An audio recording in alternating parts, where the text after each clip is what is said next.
Hi everyone, I'm Benjamin Lambert, and in this talk I'm going to present you our paper called TriadNet, Sampling Free Predictive Intervals for Lesional Volume in 3D Brain MR Images. The problem that we address here is classic in medical image analysis. We want to know the volume of the lesions here. One direct way to do so is to train a segmentation model that will produce a mask of the anomaly. As we know the resolution of the voxel, it is quite easy to get an estimation of the volume by summing the voxels. However, the segmentation can contain errors which will skew the estimation of the volume. So what we want to do in this work is to add an uncertainty quantification to this volume estimation via the computation of predictive intervals. So basically what we want to do is to replace the pointwise estimation of the volume by a predictive interval defined by an average value, a lower and an upper bound. And we will construct these intervals so that a fraction of the ground truth volumes are included. Popular choices are, for instance, 90% or 95%. So the question is, how can we compute predictive intervals in the context of deep learning segmentation models? Well, the first approach that we investigate is through sampling, where the basic idea is to be able to generate several plausible segmentations for one input image. From this set of segmentations, we can get the average and standard deviations of the volume. We explore two ways. The first one is Monte Carlo dropout, and the second one is test time augmentation. Another way is through direct estimation of the quantiles, and this time again we will have two different solutions. The first one is a regression approach using a convolutional neural network, and the second one is through a new segmentation architecture that we called TriadNet. So let's start with the baselines. And with the popular Monte Carlo dropout approach, which is very used in the uncertainty quantification community. The idea is to leverage dropout, which has been proposed initially for the regularization of deep learning models. The idea of dropout is to deactivate some weights of the neural networks during training, but here we will use it during inference. When you do the same inference process several times with dropout activated, you will get slightly different predictions because the weights that have been activated are not always the same. So you will get a series of estimations of the volume, from which we can extract the average and the standard deviation. And assuming a normal distribution, it is very straightforward to get a predictive interval by taking the average plus or minus the standard deviation multiplied by a multiplicative factor alpha that depends on the level of confidence that you wish. Another popular approach is test time augmentation.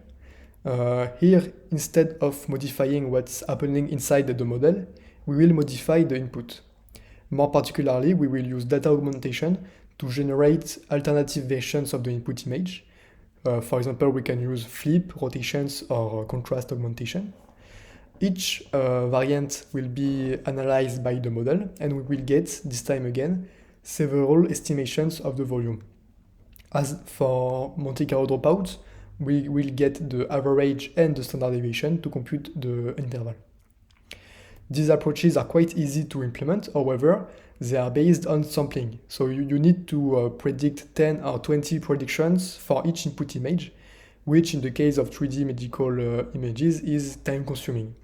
And in some clinical applications, it is not always possible to take that long to make a prediction. So we also explored direct approaches that predict the interval directly. The first one is a regression CNN. That takes as input the MRI sequences and also the automated segmentation. We concatenate both, and then the model predicts directly the average volume as well as the lower and upper bounds.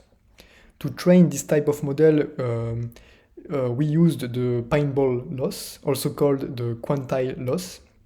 But the downside is that you need two models. You need one to produce the segmentation and also one to predict the interval. So that was the motivation to develop TriadNet, which is the core of our contribution. TriadNet is a new segmentation architecture that is based on a multi-head unit. So as you can see, we have encoder-decoder network and three different outputs, which gives us the blue, green, and red masks. Each mask will be used to get one component of the predictive interval. In blue, we will get a restrictive mask that contains fewer voxels, and that will be used to get the lower volume prediction. In red, we will have a more permissive mask with more voxels segmented, and it will give us the upper volume prediction. In green, we have the average output, which is a balanced one. So the question is, how can we train a model to predict these three different masks? Well, what we did here is leveraging Tversky losses that are a generalization of the dice loss with two hyperparameters that can be used to control the penalty applied to false positives, so this is alpha, and false negatives, which is the parameter beta.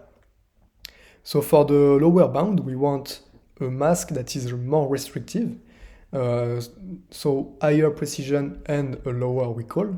And to achieve this, we will use the Tversky with more weights on the false positives.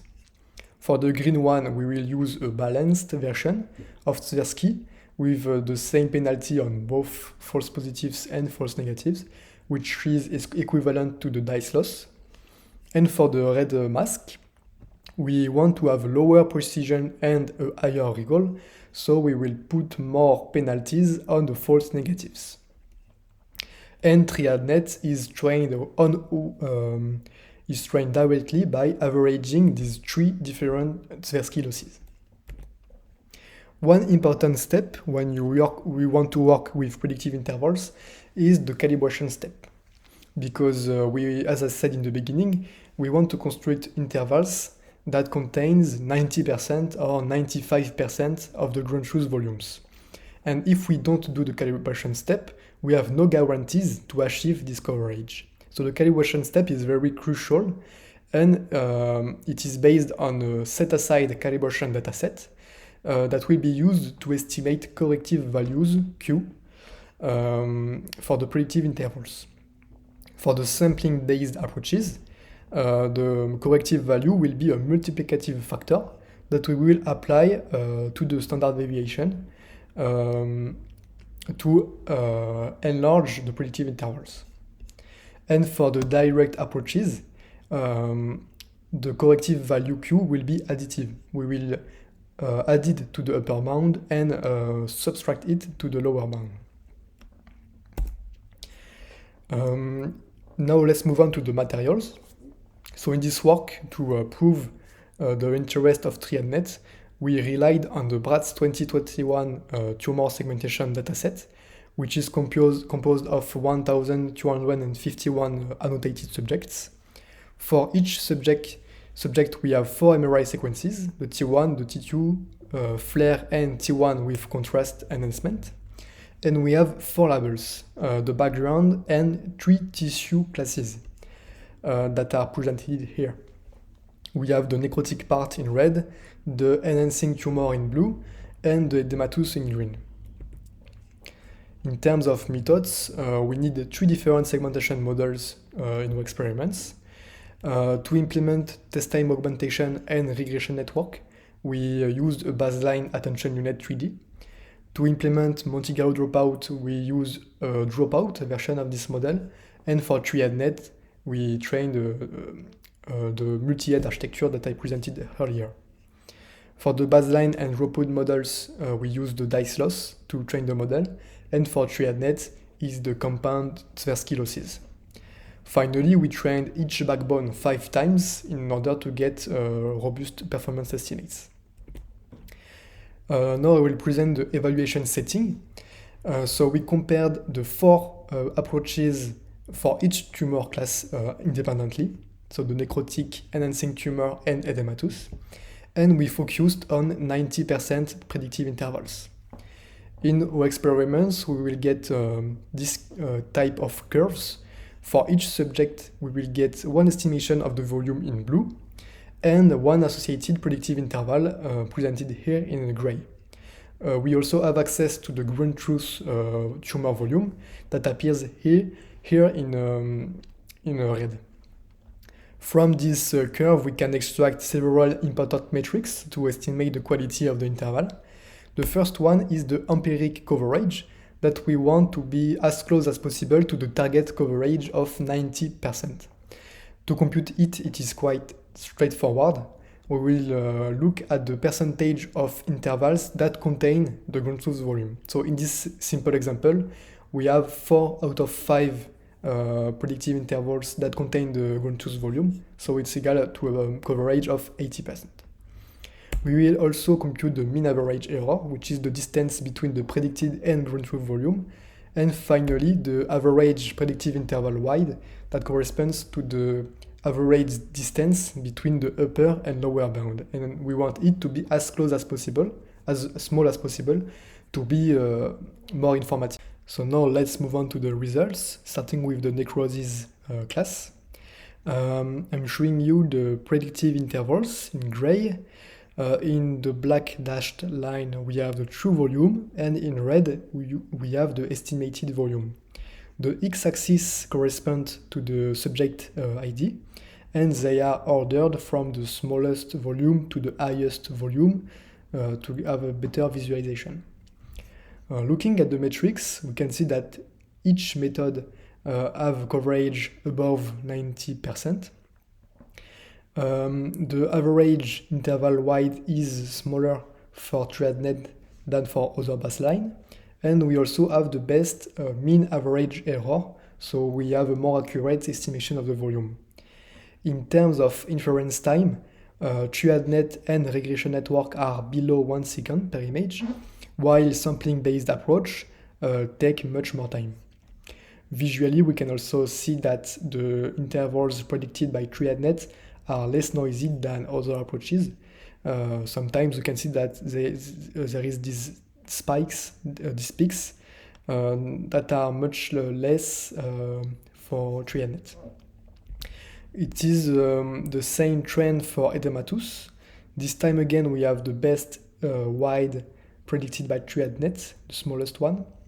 It is also better in terms of volume estimation. And we see that visually also the intervals are much closer to the true volume than for the other approaches. This is also the same trend for enhancing tumor, so it'll be quicker. We also have a better estimation with TriadNet. So to conclude, we proposed TriadNet, which is a new segmentation backbone that allows to obtain predictive intervals associated to volumes, alleviating the need for sampling. We showed that the predictive intervals are much smaller and thus more informative than for other approaches. And more importantly, the computation is accelerated a lot. It is 10 times faster than Monte Carlo dropout and 30 times faster than test time augmentation. One good aspect is that it only requires a minor modification of the segmentation architecture. You need to copy-paste the output head 3 times to get 2 different heads. And also we get a sense of interpretability because we can overlay the 3 predicted masks and observe where the model has been inserted regarding the boundaries, which is presented here. In terms of limitations, we saw that the coverage error was quite important in some cases. For example, for the necrosis part, it was about 5%. This may be due to the small size of the calibration dataset. We only have 200 samples, and more may be needed in order to have a coverage closer to 90%. Also, we need to optimize the alpha and beta hyperparameters used in the Tversky loss. And one way to do so is to choose the values that produces the smaller corrective value Q. during the calibration step. And this can be done using research. Thanks a lot for your attention, and if you are interested, you can find the GitHub project here.